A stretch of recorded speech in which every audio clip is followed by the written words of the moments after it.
اعوذ باللہ من الشیطان اللعین الرجیم بسم اللہ الرحمن الرحیم۔ اور خصوصی طور پر اس بات کی طرف توجہ دلانا چاہتا ہوں کہ یہ صاحب اصل میں حضرت فاطمہ زہرا سلام اللہ علیہا اور اہل بیت علیہم السلام کی عصمت پر اعتراض کر رہے ہیں۔ ہم قرآن حکیم اور اہل سنت ہی کی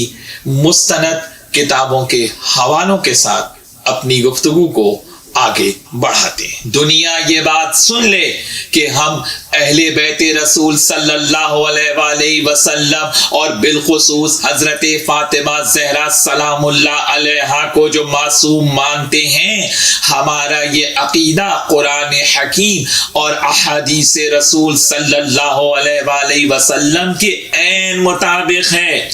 آج میں گفتگو کا آغاز اس حدیث سے کرنا چاہتا ہوں جو تمام مسلمانوں کے نزدیک مستند ہے، وہ حدیث جو شیعہ سنی دونوں کی کتابوں میں تواتر قطعی سے آئی ہے، یعنی کسی کو اس حدیث کی سند میں کوئی شک و شبہ نہیں ہے۔ پیغمبر اکرم ارشاد فرماتے ہیں، قال رسول اللہ صلی اللہ علیہ وآلہ وسلم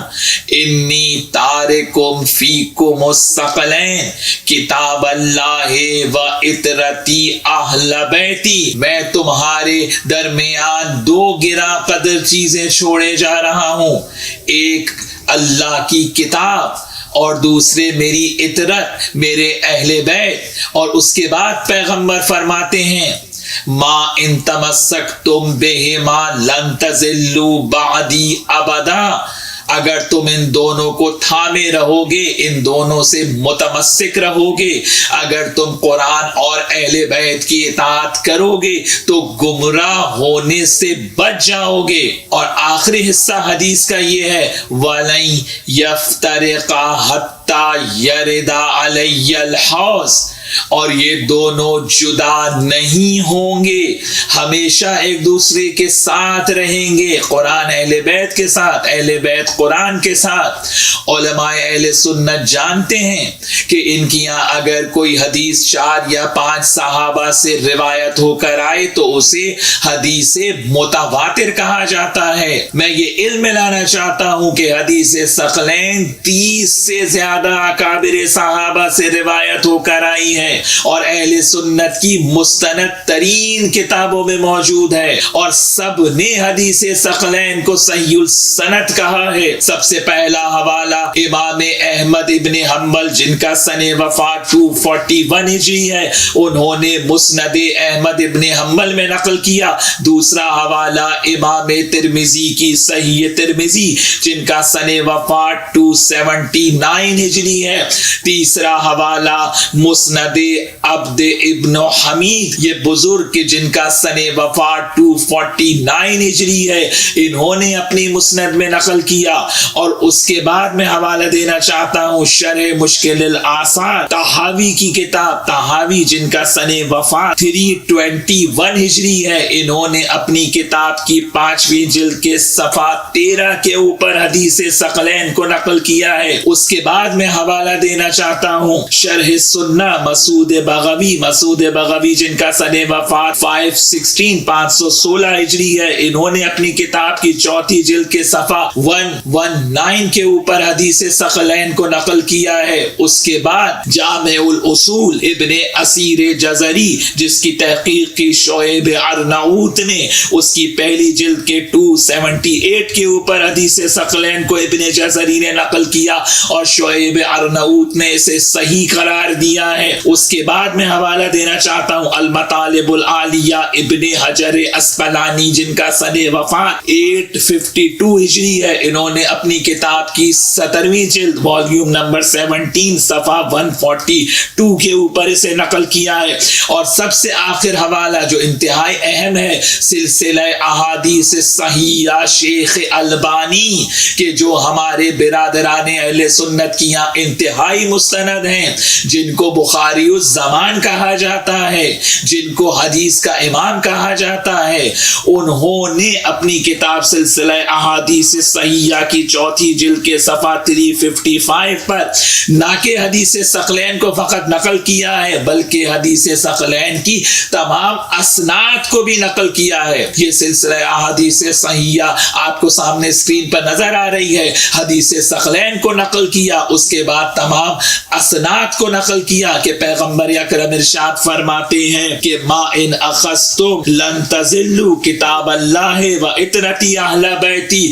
قرآن اور اہل بیت سے تمسک کرو، اور اگر قرآن و اہل بیت کو تم تھامو گے تو گمراہ ہونے سے بچ جاؤ گے۔ رسول اللہ نے مطلقاً تمسک کا حکم دیا ہے، اور تمسک کا نتیجہ اطاعت مطلق ہے، جس کی پہلی دلیل یہ ہے کہ رسول اللہ صلی اللہ علیہ وآلہ وسلم نے اس حدیث میں قرآن اور اہل بیت کی اطاعت مطلق انکنڈیشنل اطاعت کو پوری امت پر واجب کیا ہے۔ یعنی اطاعت مطلق اس کی واجب ہوتی ہے جو معصوم ہو۔ محال ہے کہ خدا اس کی اطاعت مطلق کا حکم دے جس سے خطا یا غلطی کا امکان ہو، یا وہ کبھی قرآن یا سنت کے خلاف بات کرے۔ جس کی اطاعت مطلق کا حکم اللہ دے اس کا معصوم ہونا لازم ہے۔ یہ پہلی دلیل ہے حضرت فاطمہ زہرا سلام اللہ علیہا اور اہل بیت علیہم السلام کی عصمت کے اوپر حدیث ثقلین سے۔ دوسری دلیل کہ پیغمبر اکرم صلی اللہ علیہ وآلہ وسلم اس حدیث میں فرما رہے ہیں کہ ما ان تمسکتم بہما لن تضلوا بعدی ابدا ولن یفترقا حتی یردا علی الحوض۔ قرآن اور اہل بیت ایک دوسرے کے ساتھ رہیں گے، کبھی ایک دوسرے سے جدا نہیں ہو سکتے، ایک لمحے کے لیے بھی قرآن اہل بیت سے جدا نہیں، اہل بیت قرآن سے جدا نہیں۔ تو اب آپ کے بقول جو آپ فرما رہے ہیں کہ وہ جب فدق کا مطالبہ کر رہی تھی تو نعوذ باللہ ثم نعوذ باللہ وہ خطا پر تھی، تو آپ نے یہ کہہ کر حضرت فاطمہ زہرا سلام اللہ علیہا پر خطا کی تہمت لگا کر گویا قرآن کو ان سے جدا سمجھا ہے۔ تو اگر آپ نے حضرت فاطمہ زہرا کو قرآن سے جدا سمجھا تو آپ نے فقط حضرت فاطمہ زہرا کی شان میں گستاخی نہیں کی، بلکہ آپ رسول اللہ صلی اللہ علیہ وآلہ وسلم کے قول کو جھٹلا کر توہین رسالت کے مرتکب ہوئے ہیں، کیونکہ رسول یہ کہہ رہے ہیں کہ اہل بیت قرآن کے ساتھ حوض کوثر تک رہیں گے۔ تو جب قرآن اور اہل بیت ساتھ ہیں تو جس طرح سے قرآن طاہر ہے اسی طرح سے اہل بیت طاہر ہیں، جس طرح سے قرآن حق ہے اسی طرح سے اہل بیت حق ہیں، جس طرح سے قرآن کے قریب باطل کا گزر نہیں اسی طرح سے اہل بیت حق ہی حق ہیں، جس طرح قرآن کی صداقت ثابت ہے اسی طرح سے اہل بیت کی صداقت ثابت ہے۔ اور اس کے بعد تیسری دلیل حضرت فاطمہ زہرا اور اہل بیت علیہ السلام کی عصمت کے اوپر اسی حدیث ثقلین سے یہ ہے کہ پیغمبر اکرم صلی اللہ علیہ وآلہ وسلم ارشاد فرماتے ہیں ما ان تمسکتم بہما لن تضلوا بعدی ابدا۔ پیغمبر نے ارشاد فرمایا کہ اگر تم قرآن اور اہل بیت سے متمسک رہو گے تو نجات تمہیں ملے گی، یعنی نجات صرف اتباع اہل بیت میں ہے۔ جس طرح قرآن ہدایت حاصل کرنے کا ذریعہ ہے اسی طرح سے اہل بیت ہدایت حاصل کرنے کا ذریعہ ہے۔ جس طرح سے قرآن کی اطاعت گمراہی سے بچاتی ہے اسی طرح اہل بیت کی اطاعت گمراہی سے بچنے کی ضمانت ہے۔ اگر امت مسلمہ ہدایت کے راستے پر آنا چاہتی ہے، اگر امت مسلمہ گمراہی سے بچنا چاہتی ہے، اگر امت مسلمہ صراط مستقیم پر قائم ہونا چاہتی ہے تو صرف ایک راستہ ہے کہ اہل بیت سے تمسک کرے، اہل بیت کا اتباع کرے اور اتباع مطلق انکنڈیشنل اطاعت۔ اب مجھے دنیا بتائے کہ اگر حضرت فاطمہ زہرا سلام اللہ علیہا سے نعوذ باللہ خطا کا امکان ہے تو کیسے اللہ نے ان کی اطاعت کو گمراہی سے بچنے کی سند قرار دیا ہے۔ اہل بیت کی مطلق اطاعت ان کے معصوم ہونے پہ دلیل ہے، اور یہ میں نہیں کہہ رہا ہوں، یہ وہ رسول صلی اللہ علیہ وآلہ وسلم کہہ رہے ہیں کہ جو رسول وحی الہی کے بغیر کلام نہیں کرتا، جس کا ایک ایک حرف جو زبان سے ادا ہوتا ہے وہ وحی الہی ہے، وہ حکم الہی ہے۔ گویا جب حدیث ثقلین تواتر قطعی سے آئی ہے اور تمام شیعہ سنی علماء اس کو صحیح السند کہتے ہیں، تو جس طرح سے قرآن طاہر اسی طرح سے اہل بیت طاہر، جس طرح سے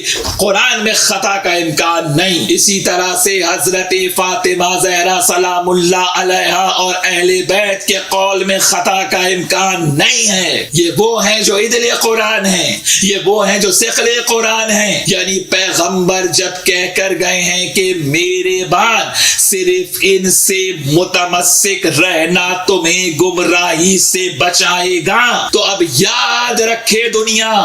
کہ حدیث ثقلین کے تحت ان کا ہر قول عین قرآن، ان کا ہر عمل عین قرآن۔ تو یاد رہے کہ شہزادی فاطمہ زہرا سلام اللہ علیہا خطا پر نہیں ہیں، خطا پر وہ ہوتا ہے جو ان کے مقابلے پر آتا ہے۔ اب یہ صاحب فرما رہے ہیں کہ شیعہ آئے تطہیر سے عصمت کا معنی لیتے ہیں، تو بھائی میں آپ کی نالج میں اضافہ کرنا چاہتا ہوں، فقط آئے تطہیر نہیں، آئے مودت اہل بیت کی عصمت پر دلیل ہے، قرآن میں آئے مباہلہ اہل بیت کی عصمت پر دلیل ہے، آئے کونوا مع الصادقین اہل بیت کی عصمت پر دلیل ہے، اور قرآن میں جہاں جہاں بھی اللہ نے اطاعت مطلق انکنڈیشنل اطاعت کا حکم دیا ہے وہاں مراد معصومین ہیں، اور ان آیات مبارکہ کا مصداق فقط اہل بیت علیہم السلام ہے، کیونکہ سوائے مکتب اہل بیت کے کہیں عصمت کا تصور نہیں پایا جاتا۔ پھر آپ فرماتے ہیں کہ آئے تطہیر میں جو وہ مراد لیتے ہیں وہ غلط ہے، جو سنی مراد لیتے ہیں وہ صحیح ہے۔ اس وہ سے کیا مراد ہے آپ کی؟ آئے تطہیر میں اہل بیت کی عصمت کا اعلان تو اللہ سبحانہ و تعالی کر رہا ہے، اور ہمارے دین کا اصول ہے الحکم الا للہ، کہ جو قانون ہے وہ اللہ کا ہے، جو حکم ہے وہ اللہ کا ہے۔ اللہ اہل بیت کی عصمت و طہارت کا اعلان کر رہا ہے، اور آپ یہ کہہ رہے ہیں جو معنی مراد لیا جا رہا ہے وہ غلط ہے، تو کیا آپ اہل بیت کے بغض میں آپ توحید کو بھی غلط ثابت کریں گے؟ اور اس کے بعد جب آیت تطہیر نازل ہوئی تو پھر یہ کہاں سے دلیل آپ لے کر آئے کہ رسول کی عصمت ثابت ہے لیکن باقی جو ہیں ان کی عصمت ثابت نہیں ہے؟ تو کیا دو آیت تطہیر نازل ہوئی ہیں کہ رسول کے لیے الگ آیت تطہیر آئی ہو اور حضرت فاطمہ زہرا، مولا علی اور حسن اور حسین کے لیے علیہ السلام کے لیے الگ آیت تطہیر آئی ہو؟ جب ایک ہی آیت تطہیر نازل ہوئی ہے اور اس میں رسول اللہ بھی ہیں اور باقی اہل بیت بھی موجود ہیں، کیا صحیح مسلم کی روایت آپ نے نہیں پڑھی مناقب اہل بیت میں کہ جو کچھ آپ مانتے ہیں صحیح مسلم میں ہے وہ صحیح ہے کہ پیغمبر اکرم تشریف لائے، مولا حسن تشریف لائے، مولا حسین تشریف لائے، مولا علی تشریف لائے علیہ السلام، حضرت فاطمہ زہرا سلام اللہ علیہ تشریف لائی، رسول نے چادر تانی اور پھر آیت آئی۔ تو اس کا معنی یہ ہے کہ جب ایک ہی آیت تطہیر میں رسول بھی ہیں اور اہل بیت بھی ہیں تو اس کا معنی ہے کہ جس طرح سے رسول اللہ کی عصمت آیت تطہیر سے ثابت ہے، اسی طرح سے حضرت فاطمہ زہرا سلام اللہ علیہ کی عصمت بھی آیت تطہیر سے ثابت ہے، مولا علی کی عصمت بھی آیت تطہیر سے ثابت ہے، حسنین علیہ السلام کی عصمت بھی آیت تطہیر سے ثابت ہے۔ اور یاد رکھے دنیا کہ جن کی عصمت قرآن سے ثابت ہے، اب جو ان کو خطا پر کہے گا وہ خطا کار کہلائے گا، جو ان کو غلطی پر کہے گا وہ گناہگار کہلائے گا۔ اہل بیت علیہ السلام کی عصمت پر قرآن میں دلیلیں موجود ہیں، اہل بیت علیہ السلام بالخصوص حضرت فاطمہ زہرا سلام اللہ علیہا کی عصمت پر حدیث ثقلین دلیل ہے کہ جس مقام پر رسول اللہ ان کی اطاعت مطلق کا حکم دے